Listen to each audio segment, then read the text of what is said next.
Hello, I'm Scott Hamilton. Welcome to the third half. I am really excited today because we have a brilliant guest. She's smiling away here in the background, and we're going to talk about one of my favourite subjects, food, amongst other things. Yay! Today's guest is Rebecca Ghim, founder of The Firm, an award-winning business that has become known for its fermented foods, sustainability credentials, and commitment to tackling food waste. But what really interests me isn't just the product, which is absolutely brilliant, by the way. I have eaten a lot of Rebecca's kimchi, and we will come back to that. But what really interests me is the person behind it. Rebecca's built a business that sits at the intersection of food, culture, community, and sustainability. She's spoken openly about identity, belonging, and the role food plays in connecting people to each other and to their heritage. And if that doesn't tick all the boxes of the third half, I don't know what does. In a world where many founders are busy chasing scale, Rebecca seems equally interested in building community. Rebecca, welcome to the third half. I'm delighted that you're here. Thank you so much, God. Glad to be here. Before we get into talking about the firm itself, tell us a little bit about Rebecca and your kind of background. And if we'd met 10 years ago, for example, would you have imagined that you'd be doing what you're doing today? Not at all, not at all. I've never been interested in business or money, frankly, and it's never been a main driver in my life. I come from a design background, so I've studied design during my bachelor's in America. I studied in LA, and I came to London 7 years ago to do my master's in design for social innovation and sustainable futures. Very long master's name. But it's basically kind of researching a subject, which for me was food waste, and then connecting design as a tool to kind of look into how we can create behavioral change. So that was my master's, and that's where I got the idea that fermentation and food waste are linked. It has been for centuries. And there's all these knowledge from these Korean women who take all these offcuts and make it delicious that are getting lost. You know, it's a dying art in Korea. So I thought, why not do it over here? I was in desperate need for a visa at the time. And I wanted to continue being in London where I created my network and my community. So I ended up, staying, applying for a startup visa. That was the main reason for starting the business. And I pitched the idea that kimchi is going to be a vehicle to reduce food waste to my endorsement body, which was my school. And then turns out it was incredibly competitive. So I didn't expect to get it, to be honest. And they were like, "We love your idea. Here's your visa." And I was like, "Oh my God, I can't believe I actually have to do this now." Yike, I've got to do something. Now I really have to start a business. Exactly. That's really how it felt. I thought it was going to be a plan B. I would get a working visa at some point. But I got this first, and I was like, okay, never done this before. I've never touched a spreadsheet in my life before I started doing this. I've only done kind of design softwares. So it's a big pivot for me. Done a lot of accelerator programs. I think I've done 7 or 8 accelerator programs, incubator programs, which was kind of like my mini MBAs to learn how to do cash flow and what kind of insurance we need, all of that from scratch. So that was 2021 was when I incorporated the company, December, and then started trading in April 2022. And yeah, it's been a journey since then. Wow. There's so much stuff in there which will, as they say, unpack, I think, as we go through this conversation. But can I just take you back a bit? Because interesting, one of the things you said right up front there was about sustainability and waste. And that's one of the pillars of conversation that we keep coming back to in the third half. And you zeroed in pretty quickly on food, but coming from your background and your culture, are you much more cognizant of waste? And my first guest on the show, we talked about e-waste, computer waste, and we talked about the circular economy and how low we are, how poor we are at recycling in the UK. So what is as a relative youngster, I say, as an oldie sitting here, really inspired you and motivated you around that topic generally? That's a great question. I think, at that point in my life when I was starting my master's, I wasn't choosing food consciously. I think it was just our first unit. They said choose a UN 13 sustainability goals, and you need to just kind of zero in one of the topics within that. And it was quite an intuitive choice because you can't really research all 13 and then choose. It was just choose and then research from there onwards. So, thinking back, I've had a always tumultuous relationship with food. And I think I was quite frustrated for a long time. Okay, if I'm really struggling to eat sugar or, refined white flour, and it becomes to a compulsive relationship or behavior around that, or if Korean kind of culture is motivating me to look at food in a certain way, then why is the system designed so that when we're checking out, there's all these candy next to it?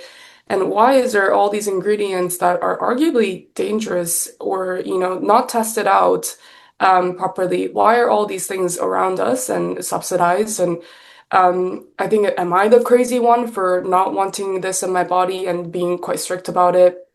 There were other kind of motivations that came into why I was having these behaviors, and I've, gotten help around that and everything. But I think at that point, it really was just a point of frustration, I think. And that's where I was like, okay, I need to have a different relationship to food and I need to research it. I need to get to know it than to just have protein, carbs, and fat around what is food. There's so much more than that. There is the supply chain, the cultural context of each ingredient, colonialism, how it's impacted every part of our supply chain. So and it did help my relationship with food. I saw the complexity for what it is. And now I look at the table and the plate and the meal, and I see something else and not just what I used to see. So that's where my main kind of drive, I think, came from, but it wasn't conscious at the time. Yeah. And just, as I listen to that, so, design background, you've mentioned design there kind of like two or three times, which I think Yeah. is a great topic. And then we talked there about sustainability, which is a super, super, broad topic. But then you've also relayed a very personal aspect to this. Mhm. It's almost like three different things coming together here, which has Yeah. motivated, inspired you at the outset in terms of your masters and then to drive on to the business, which is your personal relationship with food. And as I reflect on that a little bit, do you think that's a motivation for what a lot of people do? That it's not just, hey, I'm just going to pick one of the SDGs to focus in on. I believe in them all. It has to be something that's personal to me. And again, chaining questions a little bit as you swallow your antihistamine. Does that mean that as you get up in the morning and think about, as you say, what's on the plate, motivates you in the dark days of running a business? Absolutely. I think there needs to be a personal connection to it, whether that be something that gives you joy or something that frustrates you.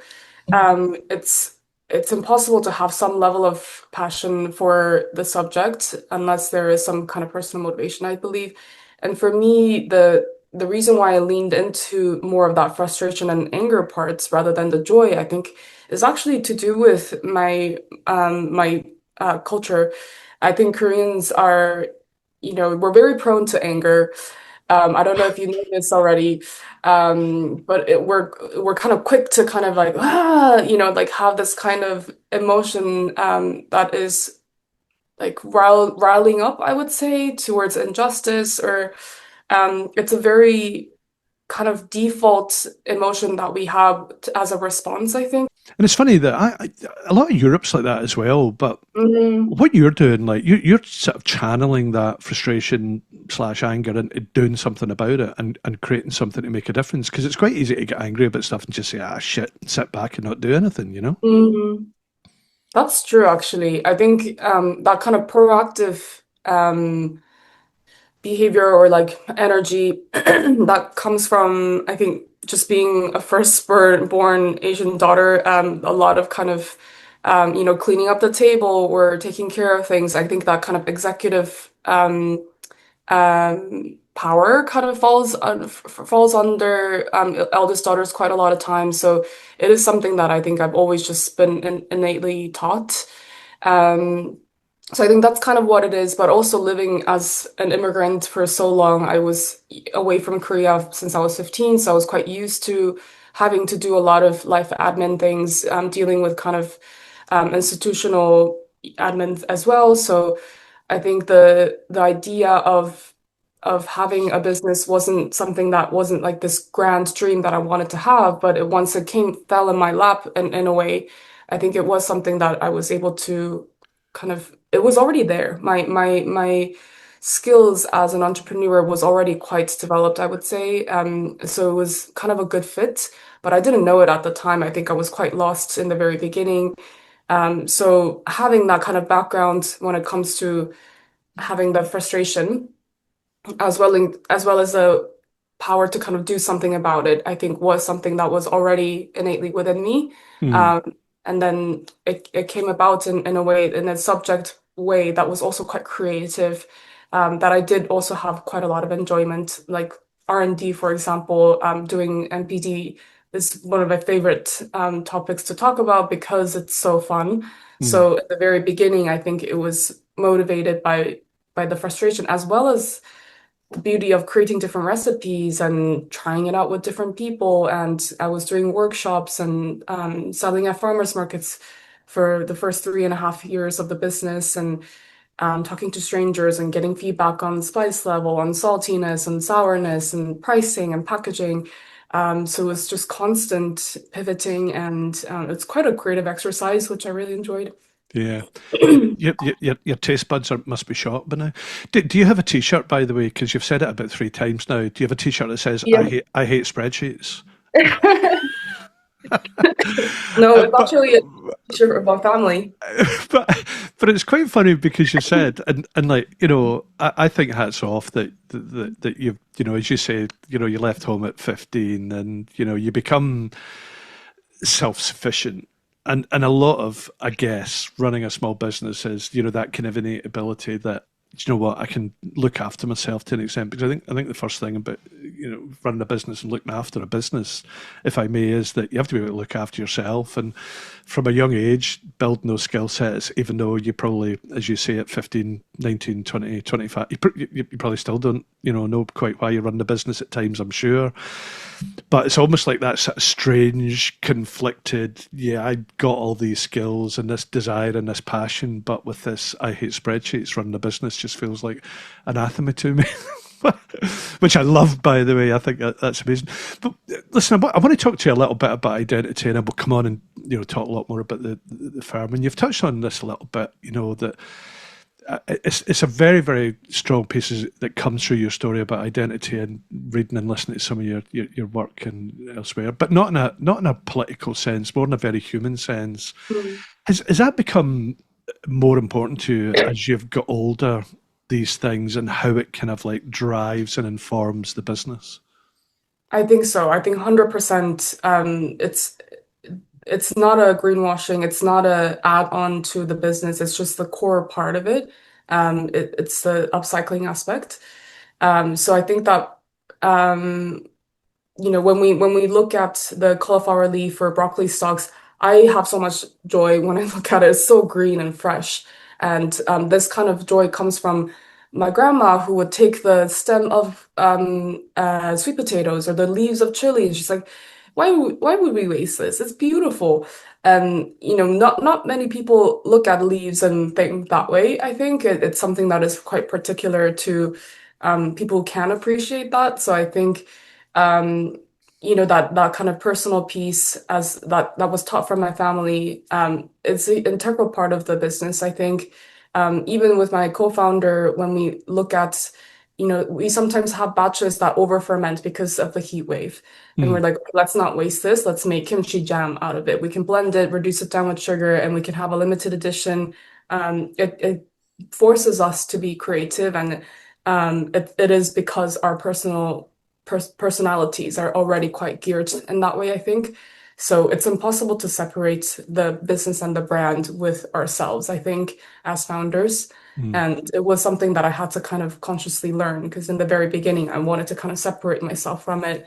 But early stage, I think it's impossible to do that. Yeah, and it's and again, I kind of it always fascinates me because when I talk to startups, entrepreneurs, like whether in the tech space or something else, it's like as things evolve, your passion and your identity, forgive me, in the jar, good thing, bad thing, discuss, because Yeah. you can have a passion project that doesn't scale, and at some point, do you have moments where you reflect on this? You wake up in the morning and go, "Oh, there's too much Rebecca in the jar today." Again, I'm going to stop using that as a metaphor, but you know what I Okay. mean, because actually, you go. I don't know whether you're at pre-seed or what stage you're at, but you meet an investor who says, "Well, okay, that's all very interesting, but you should throttle back in that a little bit," you know, Mm, because your values are maybe going to start to slow down your ability to get funding or scale up. mm. Yeah, no, that's a really poignant question, I think. I did have those kind of conversations with some of the investors actually, um, because I think the project in its own is actually an activist project. The fact that we're fermenting in a world that's requiring food to be quite sterile on its own is very going against the grain.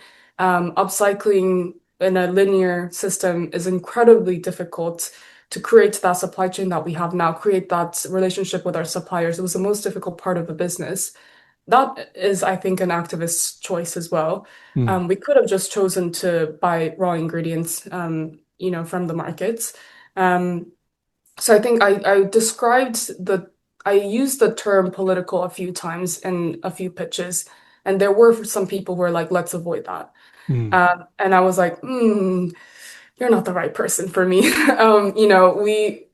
You can kind of, there's a way to brand the projects in a way that's not, when we're customer facing, in a way that's not quite so forward. But I think it's impossible to not face that way. So recently we, um, posted a fun photo of Met Gala dresses that was with our the firm's packaging, and it was made with AI. And I think for me, it wasn't such a big leap. I didn't have that kind of thoughtfulness come forward because it's integrated into so many of our systems, our mm, accounting software, our Shopify, our newsletter platform. It's already so integrated that it's impossible for us to not and have any interaction with it. We can try to switch over to different platforms, but there will be points where we use it. So I think having it become so forward in our social media, it wasn't a big leap because we were already using it. And then we had a kind of a big backlash of people saying, it's very not sustainable to use AI, and as a zero waste brand, you guys shouldn't be using it, basically. So we faced quite a lot of big criticism from that. And it was a good learning point because me and my lean, we are as people, we try not to take planes. We always buy from Vinted or Depop. We don't really contribute to fast fashion, and we try to buy bulk bulk foods when we can, so we can reduce plastic. And it's a part of our behavior constantly. And then AI was something that we're not, it's not integrated into our personal lives as much. So when it came to the business, it came forward.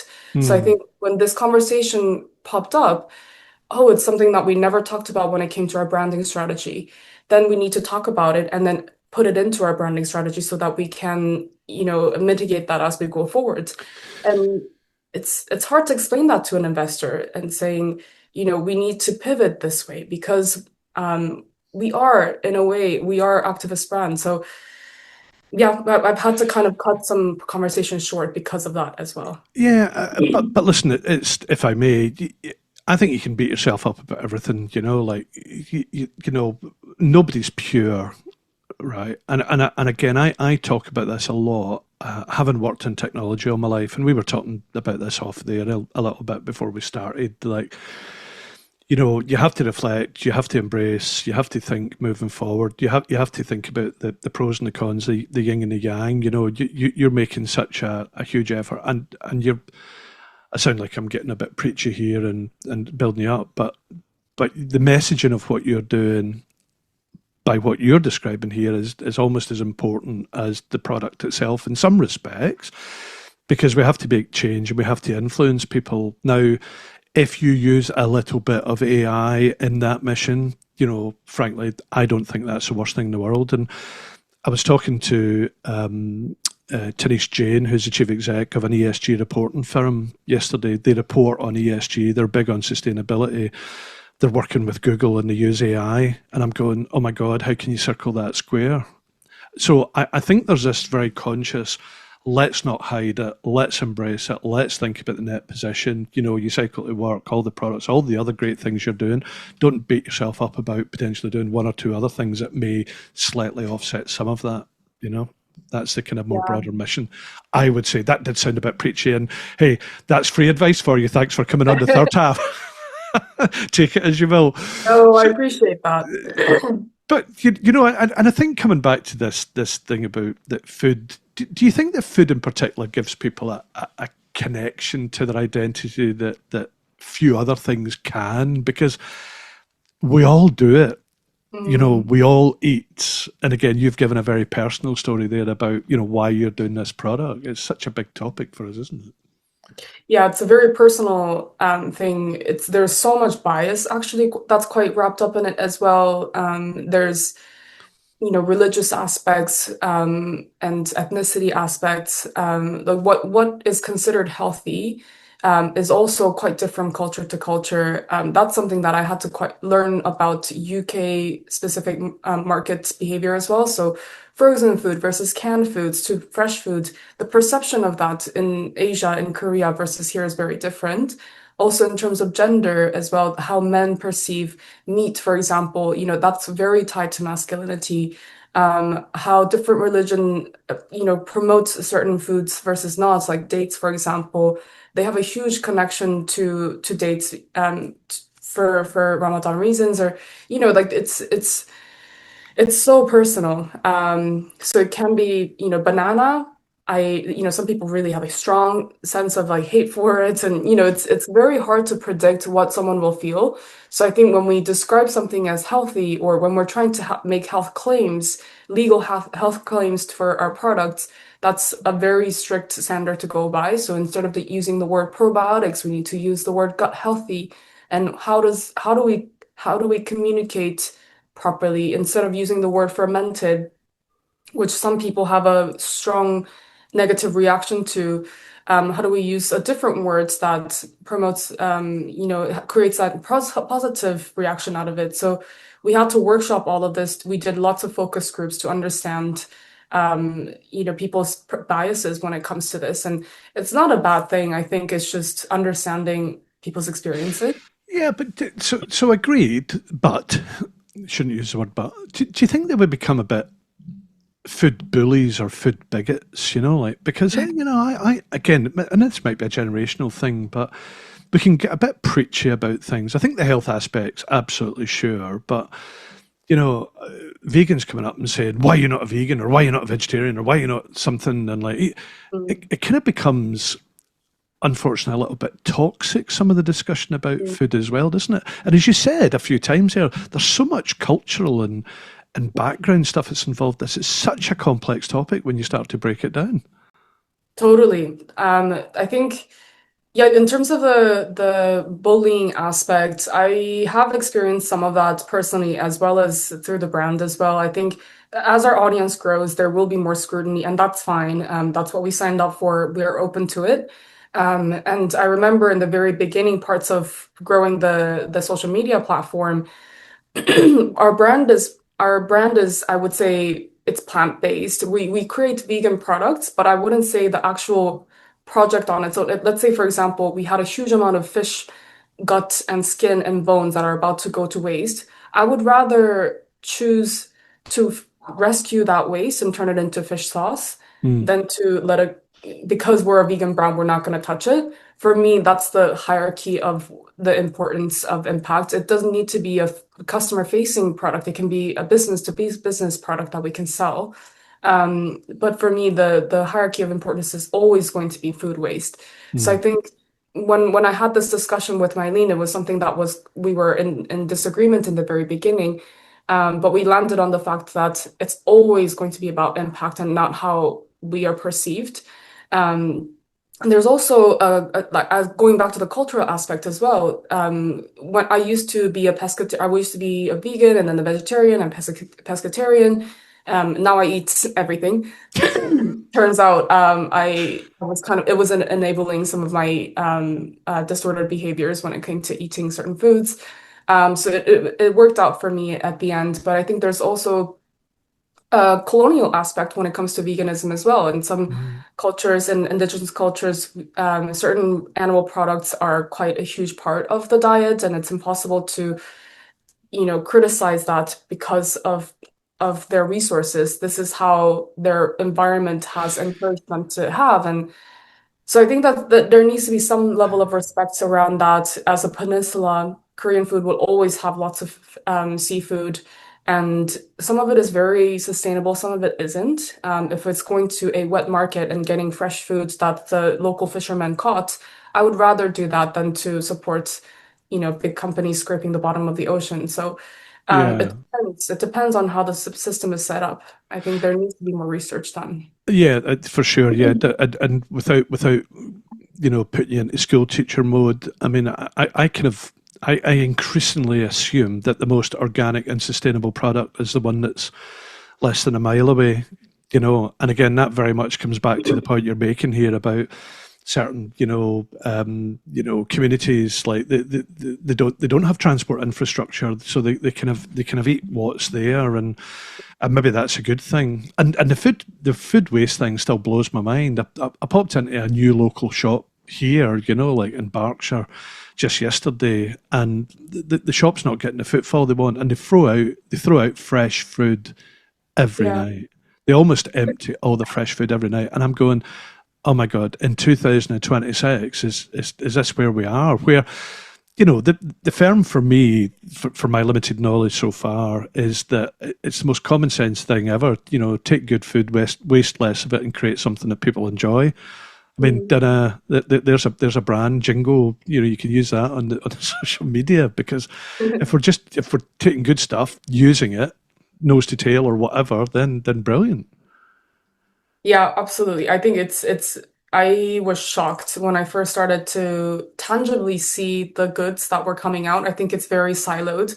So people understand it in a statistic way, and you see the number 1/3 of food waste that's created for human consumption is wasted in the UK. But you don't actually see that. And then I started doing research, going to different centers and markets, what kind of supermarkets kind of actions are being done behind the scenes. And when you start to see it visually, it is insane amount. And people don't know it. And I think you need to feel it, like emotionally, you need to connect with how much food there is being wasted instead of just thinking about it intellectually. And I think that goes to anything, right? Yeah. That's why documentaries are so important, I think, as well. It's about connecting that to the actual impact. And so yeah, it's quite heartbreaking. And for me, like when I look at the cauliflower leaves and broccoli stalks that come into our factory, like this is just one night and one supplier. So we work with multiple suppliers, but there's one particular suppliers that creates a huge amount of waste for us. They collect about 300 kilograms in one night, and we collect that, and they're fresh goods, and it's I can't collect it every single day because we're too small for that right now. But imagine if we have multiple suppliers and if it's every single day. And my goal is that there's no more cauliflower leaf or broccoli stalks that go to waste, because people also at household level change their behaviors, and then the farmers can have more yield with their product because those are valuable goods too, and I want to pay them for that. So I think that's about creating it. It's about that is also a product that you can use. So do you have that that's kind of wow, that's a real punch in the face, that, because do you have moments where you almost get scared when you think, to your point, I've got this one supplier providing all this stuff, and I'm kind of really struggling to just use all this stuff. How many more? How much more of this stuff is going to waste up and down the country and across the world? We're at the tip of the iceberg Totally. here. Totally, totally. Yeah, I have that moment all the time. Like what sometimes one of our products sells better than the other, and then we have a barrel of broccoli stock Hitachi that is not pouched up yet because the sales isn't pushing that. And then we have the supplier saying, "Hey guys, we have some broccoli stock still. Would you guys want to take it?" And we're like, "No." Ah, no more space. So listen, let's pause here. Tell me, let's just give me in a nutshell the firm and the business, because and I hate doing that. Hey, tell me about a day in the life of Rebecca, but because I'm sure every day is very different. But just in a nutshell, talk about the product range, the supply chain, and what life's like in the firm at the moment. Yeah, sure. I think you're asking about like what our operational kind of Yeah. what operations look like. So we work with three different suppliers at the moment, and they sometimes come and go. For example, Ottolenghi was one of our suppliers a few years back because we had a really good connection with one of the chefs, but then he left the company and we lost that contact. So we don't rescue food from them anymore. So or when they change the menu up and they don't have cauliflowers anymore, then we don't have the waste collected from them for that time. So it depends, it fluctuates, and we onboard a lot of the suppliers as well, which is it takes longer because we need to have good relationship with the procurement manager who can separate that particular waste from the other waste. So our mission is to create a spec sheet that is specific to cauliflower leaf and broccoli stock so that it's easier for them to separate it as goods that could be sold. So that's what we do for in terms of supply chain, in terms of onboarding our suppliers. We see them, we meet them, we give them our product, they taste it, they know the potential for this waste to turn into something good. And then they believe in the project and then they start working with us and they can start collecting only a few hundred kilograms in the beginning. And then once we start growing, they can rescue more. And it needs to be also a monetary incentive as well. If you're spending X amount to waste management, then we need to be able to save that money for them. So it's about knowing their system and how much it costs them as well. So the first line of supply chain is that collection level. And then it comes to we send a courier. We let the suppliers know a few days in advance. We'd like to collect this amount on this time and this day. We send a courier. They are packed up, ready to go in a pallet format, and then they deliver it to our factory. And then the goods come in. We need to detect it for metal. We need to visually scan it for any wood chips. And then we prep it, meaning the cauliflower leaves need to be cut off from the bottom part, the core. And then the broccoli stalks, we need to peel the outside layer because they're too fibrous. And then they go into the prep area, the wash sink. They're washed with veg wash chemicals, and then they enter the prep area. We chop them, we salt it. Treated is the term what we use for food manufacturing. And then they get fermented for a few days until they reach a certain pH level. We measure the pH. And then once it's ready to be sold, we will pouch them up and put it into cases, 6 units per case. And then we sell it to our distributor, and the distributor will sell it to our retailers. And sometimes they order directly from us through our wholesale website, and that also happens as well. And then online order. So depending on the channel, it looks quite different. But so I would say we produce 2 to 3 batches per week, depending on the SKU, depending on how fast we sell. For us right now, there's no regular way to really have schedules for batches because it's really unpredictable. It's hard to forecast the sales. Mm. We have 6 people in our production team. One of them is full-time, the rest is part-time. Amazing team. They're really on it. They gel with each other. They're incredibly organized when it comes to stock inventory and labeling everything. We got a good system amongst us, which was great. It took a long time to build that. It was chaotic in the beginning when we started the factory build. And it will get chaotic again as we grow and scale and our systems will change. So right now, in terms of my own personal schedules, we would go into the factory Monday and Wednesdays, and we make sure that we're checked in with the team. We have our weekly meetings, tell them our, goals for this week and what kind of clients orders that we have that week. Any kind of emergencies that we need to firefight at that moment. There's always things breaking and things going on in the factory. The door can get stuck or the fridge, doesn't work for some reason, or the washer breaks, or the scale is not calibrated. There's so many things that needs to be done around the factory. So we go in and we make sure that either me and Mylene do it, or if we can't do it, we source someone else who can fix it. Any kind of like blue roll or hand gloves, anything that we need to buy for the team, we will do that. And then Tuesdays and Thursdays, I work from home. And yeah, I do all the admin stuff, all of our marketing. I do it myself still. We don't outsource it. Is, Accounting stuff, and cash. is that, sorry, can I interrupt you? Is that a conscious decision that, again, the outsourcing thing, or is it just a kind of like the nature of being a bootstrap business or a fledgling business? It sounds like you could, well, you probably do work 7 days a week at times. Yeah, yeah, 100%. I think in the very first, I would say 3 years before I met Mylene, I was working 7 days a week. But Mylene was really good in putting that structure in. She was like, at least have one day off where you dedicate that for yourself. She's German. There you go. She's very, Yeah. very regimented about this, which I love. So our inbox is incredibly organized. Everything is labeled. We have color-coded calendars. Everything is yeah. So she's kind of implemented the system for us, which yeah, I do appreciate. So when it comes to not outsourcing the marketing, I think that was part of your question as well. Yeah. It's because I can do it that I don't outsource this. I would rather spend the money on operational things or ingredients or our staff if we can, because I can handle the marketing at the moment. I've never spent a dime on marketing. All of it is organic, and it's because I have the skills to do it. I mean, it's not something that I enjoy the most, I would say, but if I can do it, if I can dedicate some time to it, and we're getting good results out of it, why not? For I get, now, it works. I guess probably like most startups and entrepreneurs, you inevitably end up doing things that have to be done, Yeah, that yeah. just makes sense to do, even though it's not the fun part of the job. I didn't know you used Ottolenghi goods, or produce, and it kind of sparked two things in my mind. One, wow, that's brilliant. Do you capitalize on that?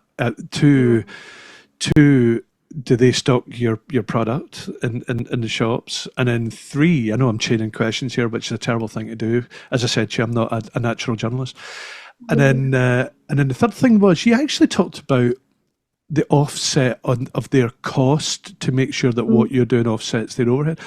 So they're not necessarily just doing it as a philanthropic, good, sustainable thing. They're looking at it as being a, hey, yeah, well, that's nice, that ticks a box. And I'm not belittling them here, but actually, it's saving us money as well. For sure. So the first question, do we monetize on Ottolenghi partnership? No. So we're not allowed to use their name unless the marketing team they agree on releasing that press.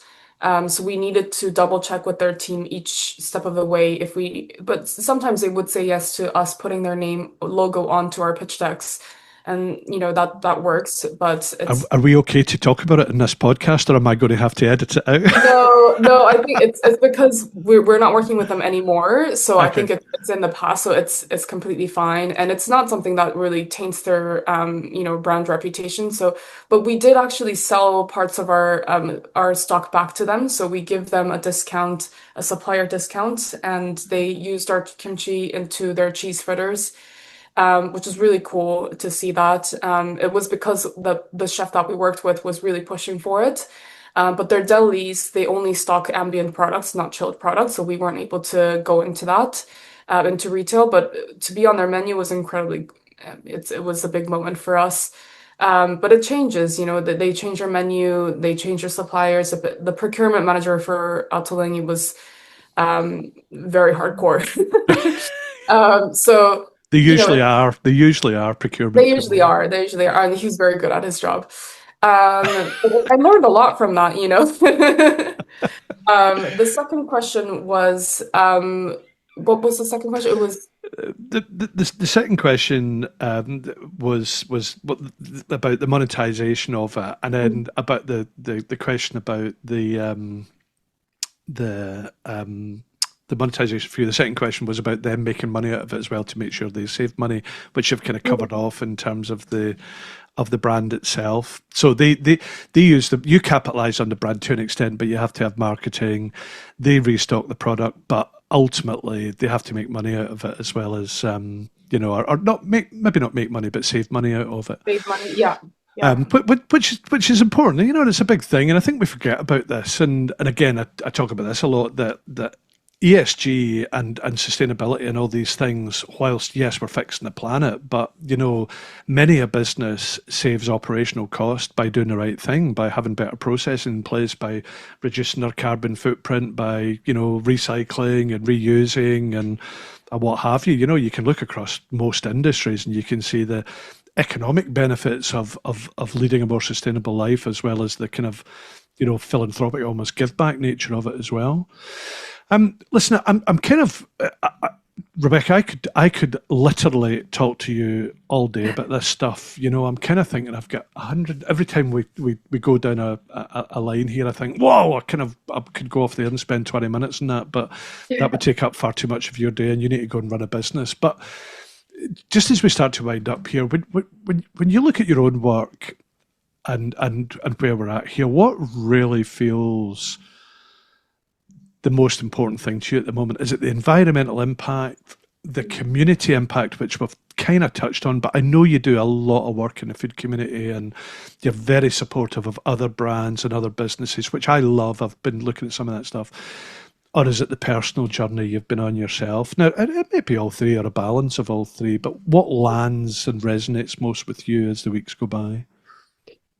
I think as we grow, I knew that there has to be compromises in terms of our recipe or impact itself. So that's the biggest contemplation for me at the moment is we're jumping into food service right now. So we're selling through to retail to restaurants and catering companies.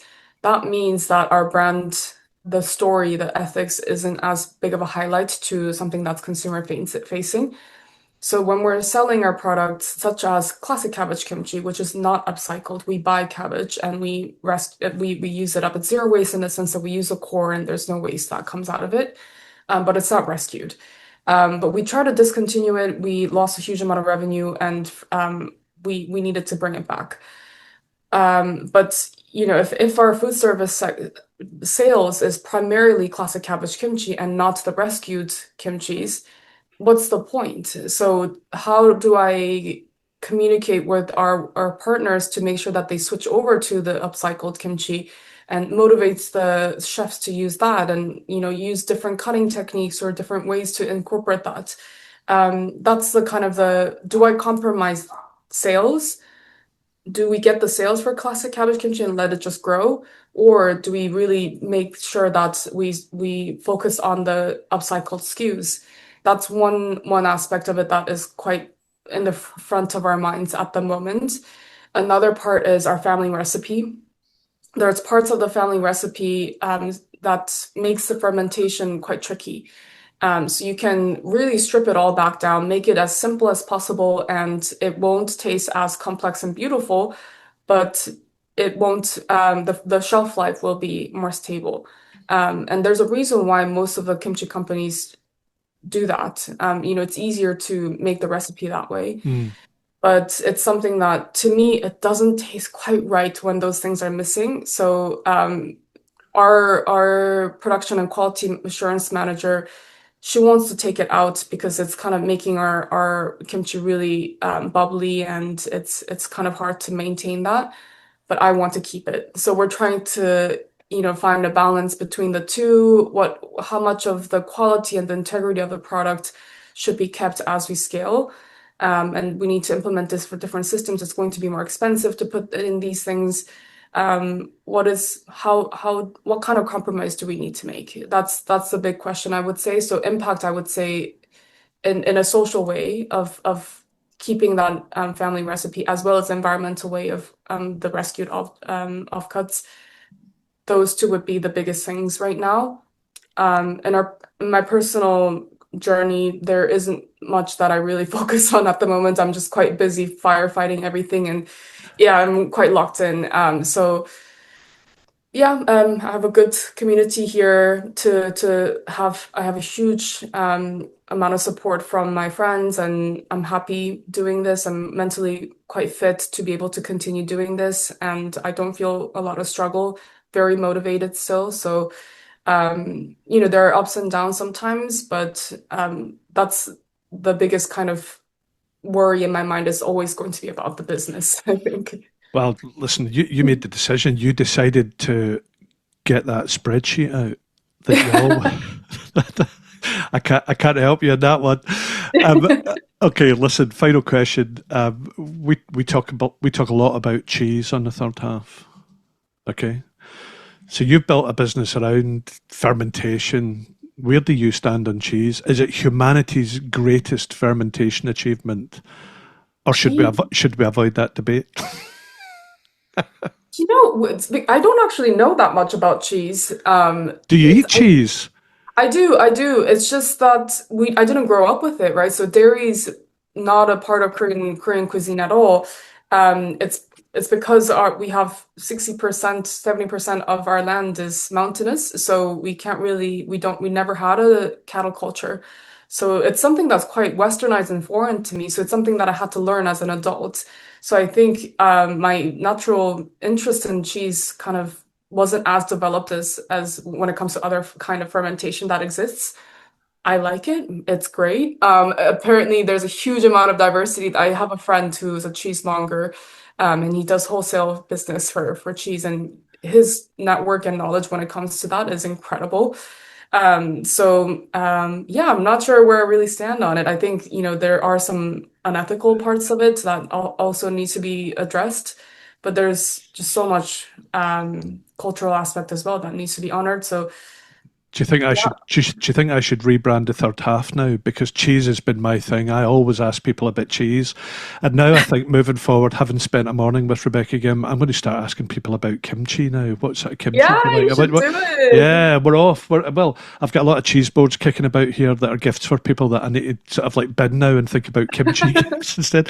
So, Rebecca, how do people find out more about the firm? Where can they buy your products? Come on, quick plug. Give me the website here, and we'll put it on the Right. podcast as well. Yeah, the website is thefirm.net, and our Instagram handle is the.firm.london. You can check out our journey as we grow. We put out a lot of fun recipes. Actually, a lot of cheese goes well with kimchi, so a lot of recipes that put both together. Yeah, make crazy stuff as well, like sorry, Jeez, kimchi you're doing panna it. cotta, kimchi tiramisu. Italians are gonna kill me. Whoa! Kimchi tiramisu. Whoa! We've gone right round the houses here. You had Yes. me at cheese and kimchi. I'm big on that's it. Cheese and kimchi, but kimchi tiramisu. There's a lot of people thinking, "Wow, really?" Oh yeah. Oh yeah. Yeah. Yeah. You just use the kimchi brine, reduce it down with sugar to make like a syrup. You soak the lady fingers.